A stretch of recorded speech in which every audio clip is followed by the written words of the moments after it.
ఓం శ్రీమాత్రే నమః. విశాఖపట్నం చినవాల్తీరులో వెలిసిన శ్రీ కనక మహాలక్ష్మి దుర్గా అమ్మవారి వార్షిక పండుగ మహోత్సవాలు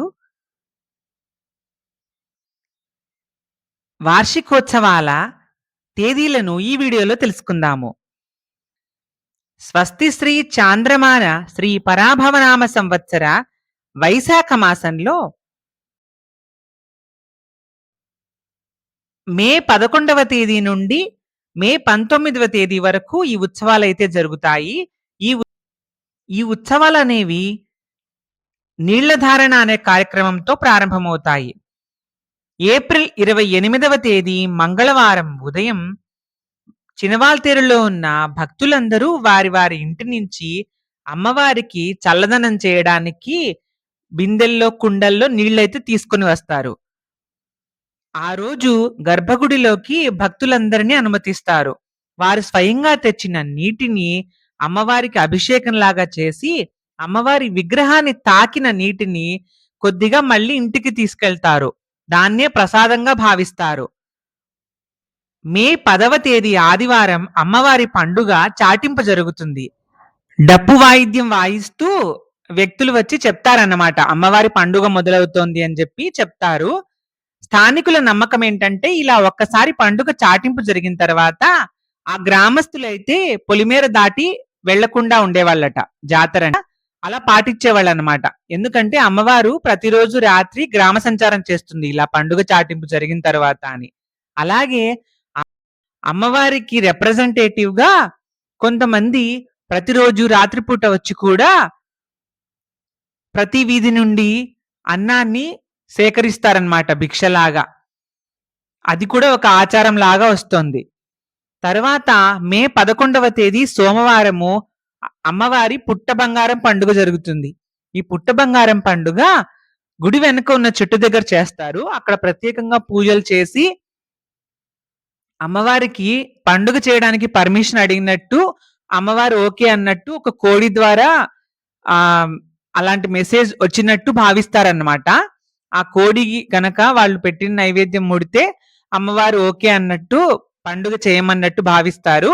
అప్పుడు అమ్మవారి విగ్రహాన్ని, ఒక ఉత్సవ విగ్రహాన్ని అయితే ఇక్కడి నుంచి చినవాల్తేరులోనే ఇంకొక ఏరియాలో, సదనపట్టు ఏరియాలో ఉన్న అమ్మవారి ఆలయానికి తీసుకుని వెళ్తారు. ఈ అమ్మవారికి, కనక మహాలక్ష్మి అమ్మవారికి ఏ ఉత్సవం జరిగినా కూడా అందులో సదనపట్టు అమ్మవారి ఏరియా ఇన్వాల్వ్మెంట్ ఉంటుంది అనమాట. అక్కడి నుంచి తీసుకొస్తారు అన్ని కూడా. అలా ఈ విగ్రహాన్ని ఊరేగింపుగా అక్కడికి తీసుకుని వెళ్తారు. ఆ సమయంలో సంప్రదాయ నృత్యాలు, వేషాలు వేసిన వాళ్ళు, బండ వేషాలు, నేల వేషాలు, రకరకాల డిఫరెంట్ కల్చరల్ ఫార్మ్స్ అనేవి మనం చూస్తామన్నమాట. ఈ పండుగ జరిగేటప్పుడు నెల పండుగ అంటాము. ఉత్తరాంధ్రలో ఏంటంటే మనకు అనకాపల్లి నూకాలమ్మ జాతర ఫేమస్ కదా, అది కొత్త అమావాస్య అని చెప్పి ఉగాది ముందర అమావాస్య నుంచి జరుగుతుంది. ఇక్కడ ఏం జరిగినా కూడా అమ్మవార్లకి జాతర అనేది నెల రోజులు మొత్తం జరుగుతుంది. నెల పండుగ అంటారు. ఆ నెలంతా కూడా రకరకాల కార్యక్రమాలు అయితే గుళ్ళలో జరుగుతూ ఉంటాయి. దేవస్థానం ఆధ్వర్యంలో వివిధ సంస్థలు అనేవి ఇన్వాల్వ్ అవుతూ ఉంటాయి దీంట్లో. అలాగే లోకల్ గా ఉన్న వాళ్ళు, దూరంగా ఉన్న వాళ్ళు కూడా ఇలా పండగలకి కంపల్సరీ అటెండ్ అవ్వడానికి ట్రై చేస్తారనమాట.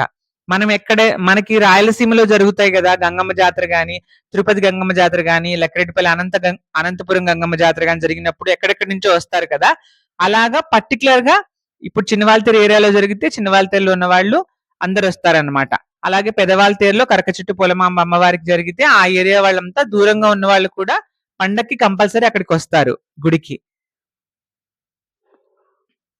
ఆ తర్వాత చినవాల్తేరులోనే ఉన్నటువంటి ముత్యాలమ్మ అమ్మవారి పండుగ జరుగుతుంది. మే 14వ తేదీ గురువారం. మే 17వ తేదీ ఆదివారం అమ్మవారికి సారె కార్యక్రమం జరుగుతుంది. ఆ రోజు భక్తులు అందరూ కూడా, అమ్మవారి భక్తులందరూ, లేడీస్ అందరూ కూడా అమ్మవారికి సారె తీసుకొని వస్తారు ప్రతి ఇంటి నుంచి కూడా.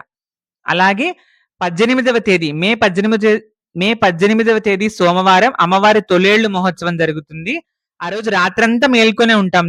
దాదాపుగా నిద్ర ఉండదు ఆ రోజు నైట్ అంతా మొత్తం అన్ని వేషాలు వేసే వాళ్ళు అందరు తిరుగుతూ ఉంటారు చినవాల్తేరు మొత్తం. అవన్నీ చూస్తూ మేల్కొని ఉంటాము. ఒకవైపు స్టేజ్లు కట్టి ప్రోగ్రామ్స్ కూడా జరుగుతూ ఉంటాయి అన్నమాట. ఈ నెలంతా కూడా మెయిన్ రోజుల్లో స్టేజ్ ప్రోగ్రామ్స్ కూడా జరుగుతూ ఉంటాయి ఒక పక్కన. అంటే ఒక పక్కన భక్తి పాటలు, నృత్యాలు, తర్వాత సినిమా పాటలకు నృత్యాలు చేసేవాళ్ళు గూడా ఉంటారు. అవి కాకుండా ఇంకా కామెడీ స్కిట్స్ చేసేవాళ్ళు, అలాంటి ప్రోగ్రామ్స్ కూడా ఉంటాయన్నమాట.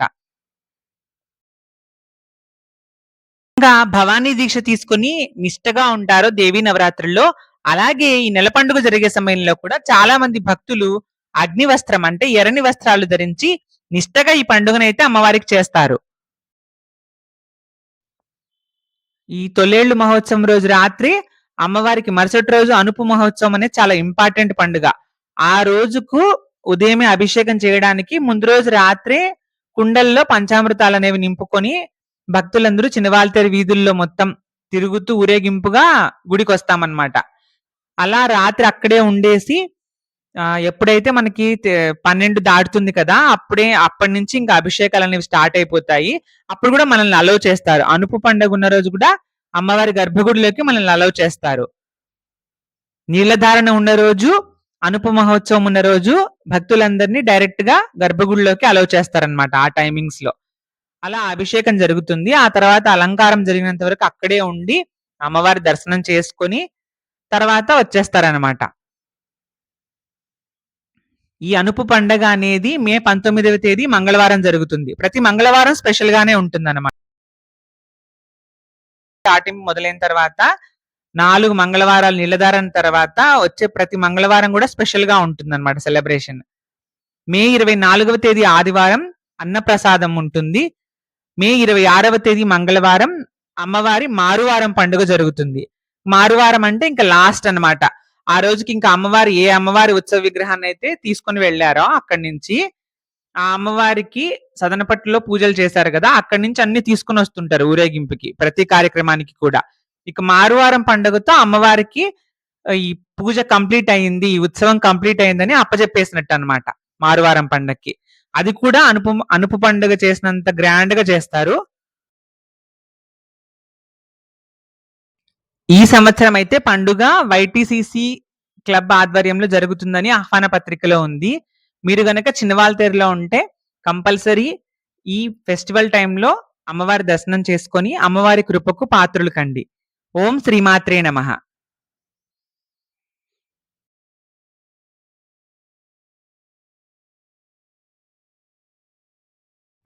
ఈ వీడియో మీకు నచ్చితే లైక్ చేసి షేర్ చేయండి. ఇలాంటి మరిన్ని వీడియోల కోసం ఈ ఛానెల్‌ని సబ్స్క్రైబ్ చేయండి. మీ అభిప్రాయాన్ని కామెంట్ సెక్షన్‌లో తెలియజేయండి.